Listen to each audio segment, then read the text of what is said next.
홀로 서는 법을 배우지 못하면 당신의 삶은 당신의 것이 아니다. 다른 사람들의 그림자에 갇힌 채 결국 사라질 것이다. 진짜 삶은 여러분은 성공합니다. 여러분이 그걸 원했기 때문이죠. 안녕하세요. 하와이 데저텍입니다. 네, 여러분 요즘 보면요. 마음이 힘들다는 이야기를 정말 자주 듣게 됩니다.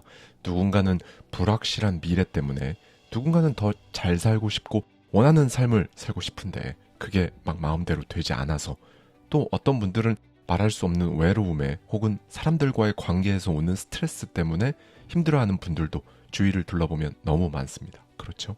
그런데 더 큰 문제는요. 이런 마음의 무게가 안 그래도 힘든 상황을 더 힘들게 끌고 간다는 겁니다. 사실 마음의 힘듦이라는 게 그렇게 단순하지가 않아요.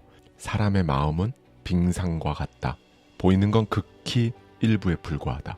현대 정신분석학의 창시자로 널리 알려진 지그문트 프로이트의 말인데요.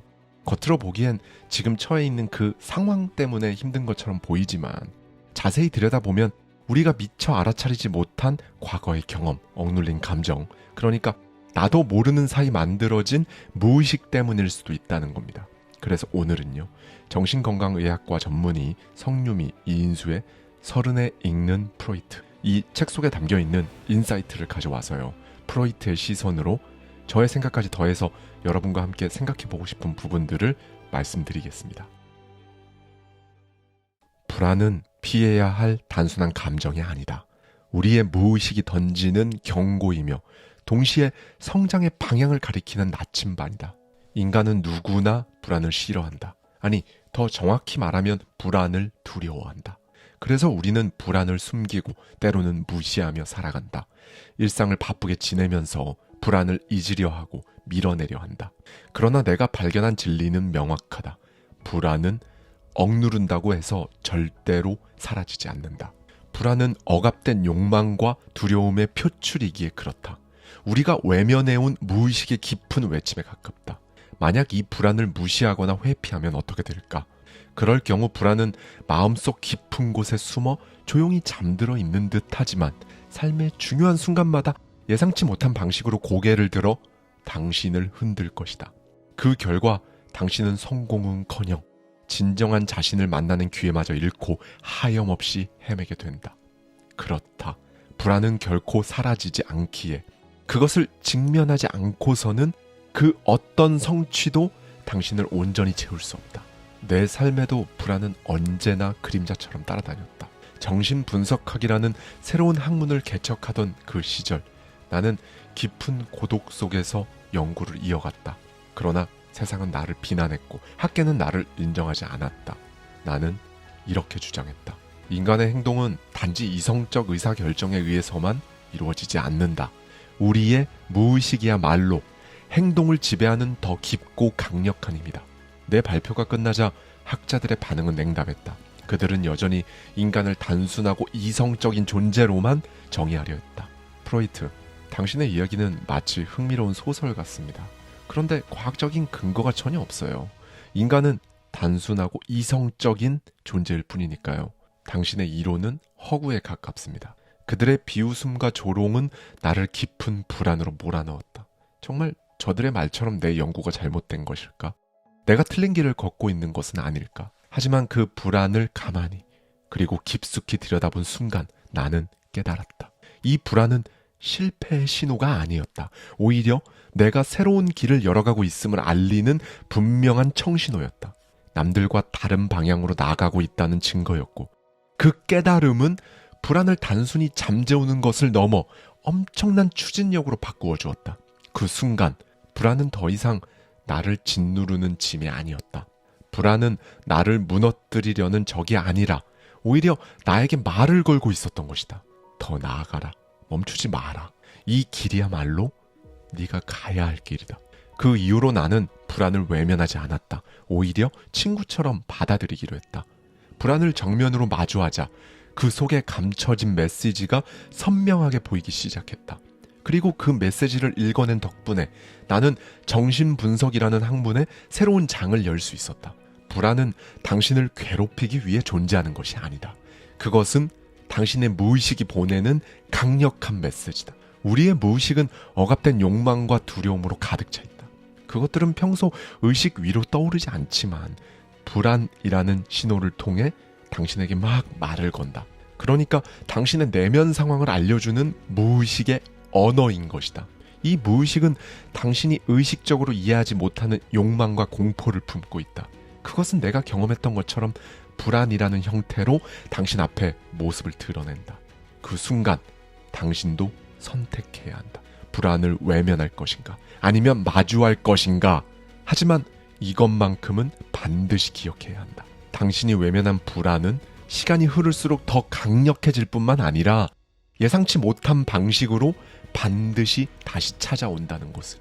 내가 치료했던 환자 중 한 명은 유능한 변호사였지만 끊임없는 불안에 시달렸다. 그는 자신의 일에 몰두하며 불안을 잊으려 애썼지만 일이 끝난 밤이면 어김없이 공허함과 두려움이 그를 덮쳤다. 불안을 외면하기 위해 더 많은 일에 매달렸지만 그것은 단지 일시적인 해결책에 불과했다. 치료 과정에서 그의 불안이 어린 시절의 경험에서 비롯되었음을 알게 되었다. 그는 아버지에게 인정받지 못한 기억을 무의식 깊이 간직하고 있었다. 그 기억은 나는 항상 더 잘해야 한다 라는 강박으로 변질되었고 그의 삶을 지배하고 있었다. 아버지의 인정을 얻기 위해 애쓰던 어린 시절의 감정은 성인이 되어서도 무의식 속에서 끊임없이 되살아나며 그를 괴롭히고 있었던 것이다. 불안을 마주하지 않고 일에 몰두하거나 다른 것으로 그 공허함을 메우려는 시도는 결국 또 다른 불안을 낳을 뿐이었다. 당신도 그렇지 않은가? 겉으로는 평온한 척, 괜찮은 척, 그렇게 아무렇지 않게 지내지만 가끔 이유조차 알 수 없는 불안이 가슴 깊은 곳에서 막 차오르지 않는가? 마치 아무리 눌러도 어딘가에서 새어나오는 물처럼 그 불안은 틈만 나면 당신을 조용히 잠식할 수도 있다. 그렇다면 이 불안을 우리는 어떻게 마주해야 할까? 첫째, 불안을 기록하라. 불안을 느낄 때마다 그것을 글로 적어라. 글로 써내려가는 과정은 불안을 외현화하는 첫걸음이다. 이렇게 하면 당신은 그 감정을 보다 객관적으로 바라볼 수 있게 된다. 불안의 원인, 그것을 느꼈던 순간, 그리고 그 감정이 당신에게 어떤 영향을 미쳤는지 아주 구체적으로 정리해야 한다.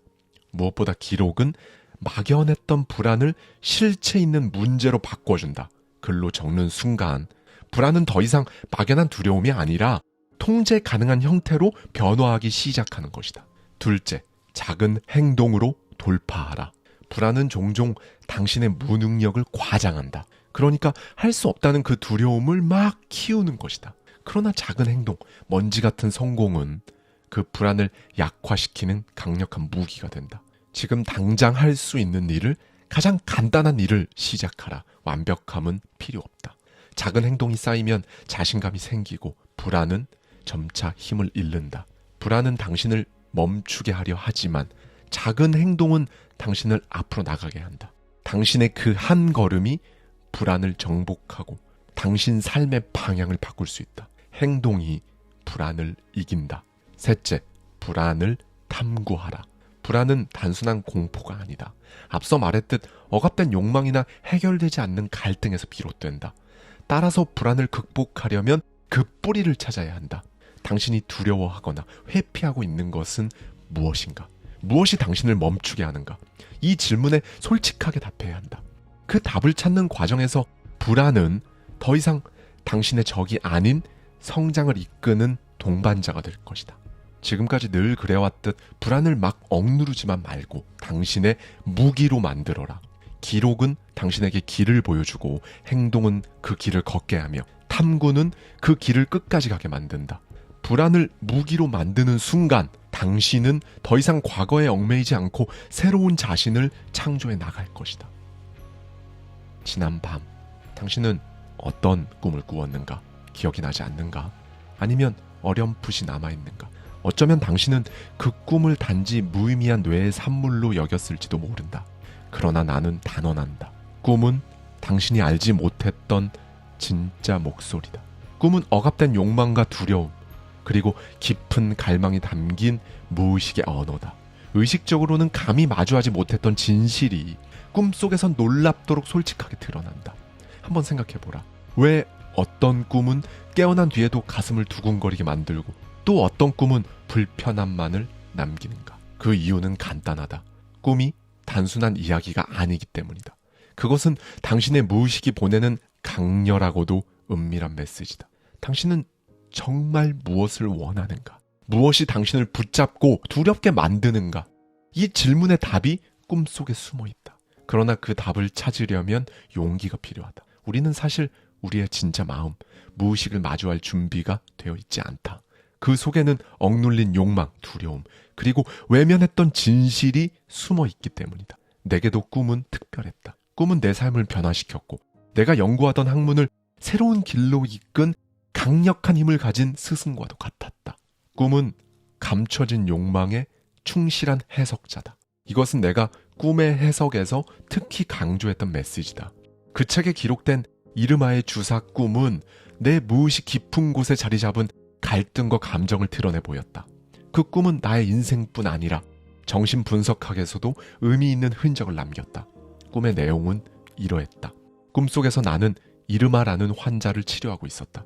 이르마는 고통스러워 보였고 나는 그녀의 상태를 확인하기 위해 목구멍을 들여다보았다. 그때 목구멍 깊은 곳에서 고름 같은 이상한 물질을 발견했다. 곧 동료 의사들이 나타나 환자의 상태를 논의하기 시작했다. 그리고 그들 중 한 명이 나를 향해 단호한 목소리로 말했다. 이 모든 것은 당신이 제공한 그 주사 때문에 벌어진 겁니다. 이 말은 꿈속에서도 강렬한 죄책감과 불안을 불러일으켰다.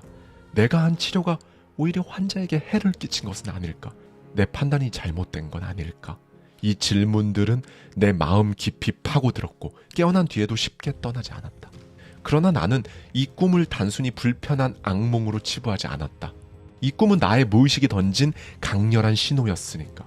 나는 꿈을 분석하며 내 무의식 깊은 곳을 들여다보았다. 꿈속의 이르마는 단순히 한 명의 환자가 아니었다.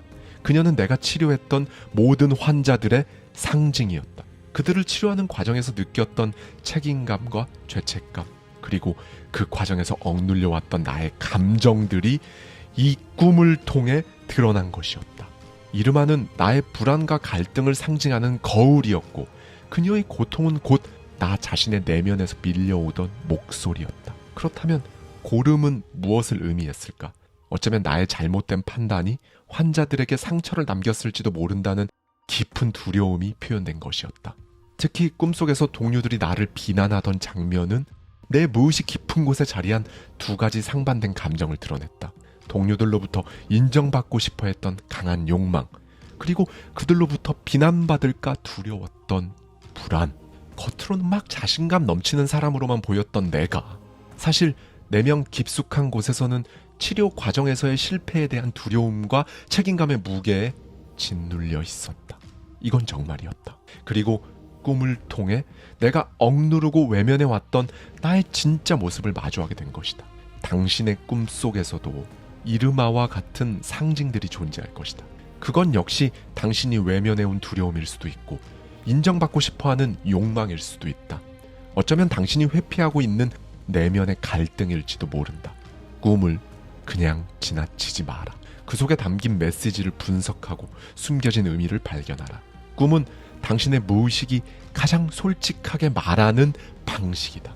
그 대화를 통해 당신은 스스로를 더 깊이 이해할 수 있을 것이다. 그리고 그 이해의 깊이와 넓이는 당신에게 더 나은 방향으로 나아갈 힘과 용기를 줄 것이다. 나는 평생에 걸쳐 욕망이 인간을 어떻게 움직이고 변화시키는지 연구했다. 그 과정에서 나는 한 가지 분명한 진실을 깨달았다. 인간의 욕망은 억압되지 않고 드러날 때 삶을 움직이는 가장 강력한 힘이 된다는 것.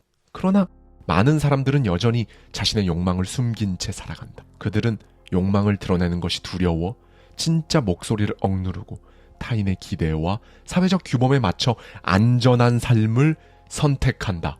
그러나 이걸 기억하라. 억눌린 욕망은 당신을 멈추게 하지만 드러난 욕망은 당신을 앞으로 나아가게 만든다. 한 남자가 있었다. 그는 안정적인 직장에서 일하며 겉보기에는 성공적인 삶을 살고 있었다. 주변 사람들에게도 이렇게 말했다. 이 정도면 뭐 만족스러운 삶이지. 그러나 그의 내면은 전혀 그렇지 않았다. 어딘가 채워지지 않은 허전함이 그를 끊임없이 따라다녔다. 시간이 지날수록 그는 우울함과 무기력함에 점점 빠져들었다. 결국 그는 스스로에게 묻기 시작했다. 분명히 남들이 봤을 땐 성공한 삶인데 나는 왜 이렇게 공허할까? 이 질문, 당신에게도 익숙하지 않은가? 안정된 삶이라는 이름으로 당신이 진짜 정말로 원하는 꿈과 욕망은 그냥 저 어딘가에 깊이 묻혀있지는 않은가? 그와의 대화를 통해 나는 그의 무의식 속에 숨겨져 있던 오래된 욕망을 발견할 수 있었다. 그는 음악가가 되고 싶었다.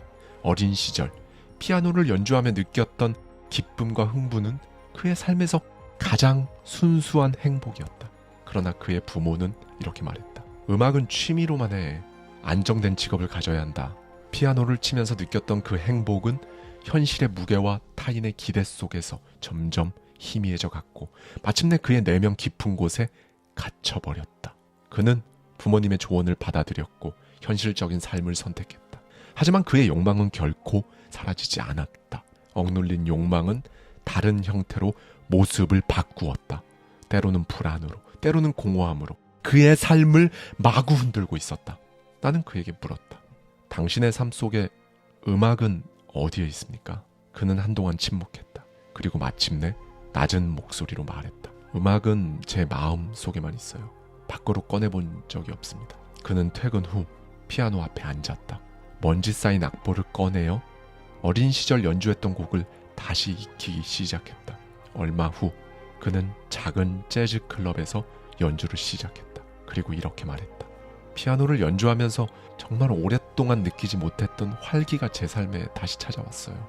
그는 점점 더 용기를 냈고 동료 음악가들과 작은 공연도 열었다. 그렇게 음악을 통해 세상과 연결되기 시작한 것이다. 그리고 그는 안정된 그 직장을 떠나 음악이라는 새로운 길을 걷기로 결심했다. 그 길은 쉽지 않았지만 그는 더 이상 억눌린 욕망에 갇혀있지 않았다. 그렇다. 욕망은 단순히 더 많은 것을 가지려는 욕심이 아니다. 욕망은 당신이 진정으로 누구인지 그리고 당신이 어떤 삶을 살고 싶은지를 알려주는 내면의 목소리다. 당신은 무엇을 원하는가? 당신이 진짜 원하는 것은 무엇인가? 그리고 당신의 욕망은 어디에 숨겨져 있는가? 다시 말하지만 억눌린 당신의 욕망은 결코 사라지지 않는다. 그것은 공허함, 앞서 이야기했던 불안 혹은 무기력함으로 당신의 삶에 반드시 나타난다. 그러나 그 욕망을 직면하고 실행에 옮기기 시작하면 당신은 점점 자신이 진정으로 원하는 삶에 가까워질 것이다. 당신이 무엇을 원하는지 모르면 세상이 당신에게 원하는 것을 강요할 것이다. 자신을 정의하고 당신의 욕망을 세상에 말하라. 그것이 자유의 시작이다. 당신은 누군가의 무심한 한마디에 상처받은 적이 있는가? 아무렇지도 않은 상황에서 이유를 알 수 없는 불안감이나 죄책감을 느낀 적은 없는가? 혹은 반복적으로 특정 상황에서 자신감을 잃고 멈춰선 적은 없는가? 이것이 바로 콤플렉스다. 콤플렉스는 우리 모두의 내면 깊은 곳에 존재한다. 어릴 적 경험했던 고통, 타인에게 느꼈던 좌절, 그리고 스스로를 부정했던 기억들이 무의식 속에 자리 잡아 우리의 삶과 행동을 조용히 지배한다. 외모에 대한 콤플렉스를 가진 사람은 항상 다른 이들의 시선을 의식하며 살아간다. 그들은 자신의 외모가 다른 사람들보다 부족하다고 느끼고 사람들 앞에 나서는 것을 두려워한다. 능력에 대한 콤플렉스를 가진 사람은 아무리 좋은 성과를 내도 스스로 그것을 인정하지 못한다. 그들은 끊임없이 자신을 의심하며 주변의 기대를 충족시키지 못할까 두려워한다. 또 성격에 대한 콤플렉스를 가진 사람은 자신의 본 모습을 부끄러워하며 타인의 기대에 맞추기 위해 자신을 억누르거나 심지어 바꾸려 한다. 열등감, 이건 콤플렉스와 질투가 얽혀 나타나는 감정이다. 그것은 자신이 다른 사람보다 부족하다는 굳건한 믿음에서 시작된다. 열등감은 당신을 작게 만들고 당신의 가능성을 제한한다. 그렇다. 모든 인간은 자신의 내면 어딘가에 컴플렉스와 열등감을 품고 살아간다. 타인의 시선, 사회의 기준, 그리고 과거의 상처들이 만들어낸 이 감정은 우리의 가슴속 깊이 자리 잡아 우리의 발목을 붙잡는다. 이 감정은 무겁고 불편하다. 그 누개에 눌려 때로는 숨이 막히기도 한다. 그러나 이걸 기억하라. 당신이 스스로 약점이라 믿었던 것이 사실 당신을 가장 빛나게 할 힘이 된다는 것을. 어둠이 깊을수록 빛은 더 강렬하게 드러난다.